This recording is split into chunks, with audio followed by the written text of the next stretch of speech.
Forbes India and Indeed present Top 30 Talent Leaders of 2024. Hi, my name is Kanwal. I run talent acquisition function for the country here. I work for NatWest Group in India.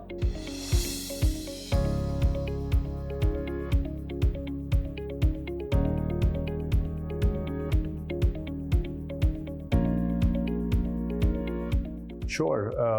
Look, one third of my career has been in business. I was a business leader before. And one of the times our CEO in GE, when I used to work for GE, asked us to go for a greenfield project in Manila. That was the first time I tasted the blood of recruiting and various HR policies. And I thought it's an immense opportunity to run HR as a business leader. And therefore, I planned my transition into human resources. So I currently run human resources function, my talent acquisition function, absolutely as a business leader. So that inspired me to move.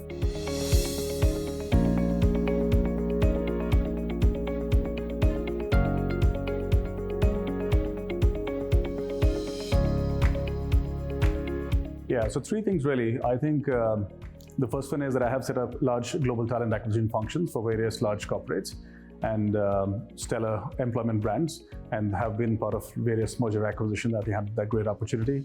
Second, I would say, because the function is all about people and impact of people, I've really helped people in my function and otherwise grow in their careers and become bigger leaders and have bigger leadership roles and therefore impact other people's lives. Third, I would say, having a seat on the table with the business just as one of them, not seen really as a support function, but really a real business leader or technology leader when I'm interacting with my business colleagues.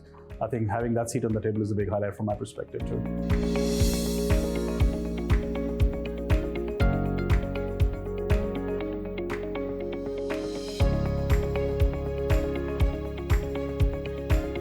Yeah, some of them, I think the top on the list right now would be for every organization is skilling, and skilling would have a joint agenda of reskilling and upskilling our colleagues, because the organizations are now very skill-based. The hiring is all very skill-based. So therefore, understanding what skills do you want to attract, it's a battle of skills in the market right now. So therefore, having that strategy clear is a big challenge.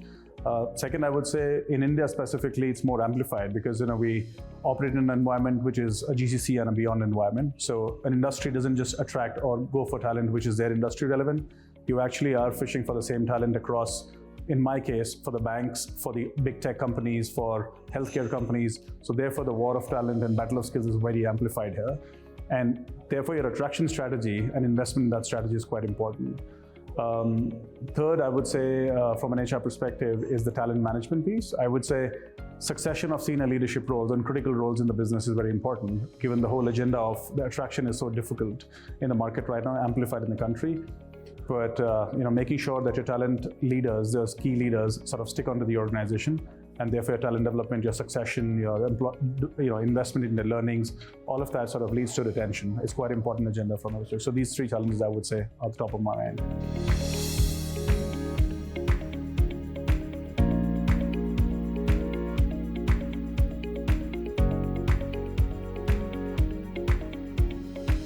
Good question. I think three very important ones on top of my mind. First one is the whole CRM strategy. I think creating this whole social induction opportunity, a social enablement opportunity, a social platform where your potential hires, where will they come from, through your followership of different channels that you have. You have an opportunity to tell them who you are, what you're doing, how your organization is evolving, and why should they come in, what's in it for them. So therefore, the CRM strategy investment from a tech perspective is quite important.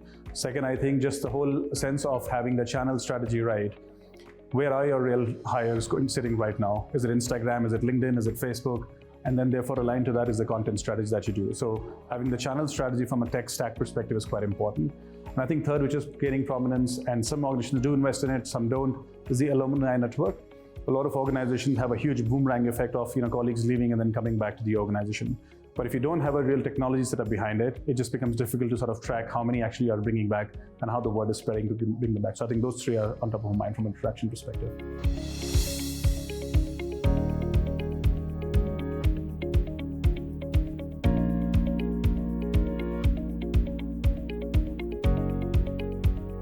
Talent management, great. I think first off is, I had way ahead of time. Back in 2014, I had set up a global skills tool when I used to work for my previous organization. It was not a concept at that point in time to have a technology sitting behind identifying skills, which is now very prominent. I had created this tool by hiring a vendor back then in Poland that created opportunity for us to have real-time view, for the CEOs and CXOs to have real-time view on how much talent is ready for the next jobs and next skills that we have, and therefore how many would we need to procure from the market, and that leads to your 3-year capital planning. How much money would you need to invest on a cyclic basis? I think that was one. Second, from a talent management perspective, I would say just the whole investment and support to the whole excos on succession. Having a real network in the market, which I sort of thrive on, and working with the real partners in the market, keeping your succession slate from an internal and external slide always on, so that whenever there is a role that needs to be filled, you're not then scrambling and looking at who do we want to get in from inside and outside, but you already have a ready list which you keep refreshing on a regular basis. I think those have been significant from our keeping talent management intact.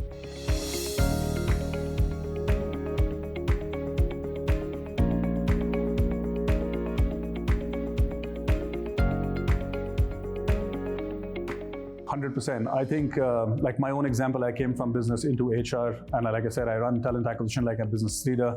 So I think anybody looking at careers within HR, you got to remember, your clients, your suppliers, your customers are all people. If you don't know people, you don't know business. I think it's a great opportunity to sort of come into talent, come into HR, and have an absolute impact on the bottom and top line, as you can relate, because you bring the talent into the organization as a straight away impact on the bottom line and the top line. So all the best for coming to HR. Forbes India and Indeed present Top 30 Talent Leaders of 2024.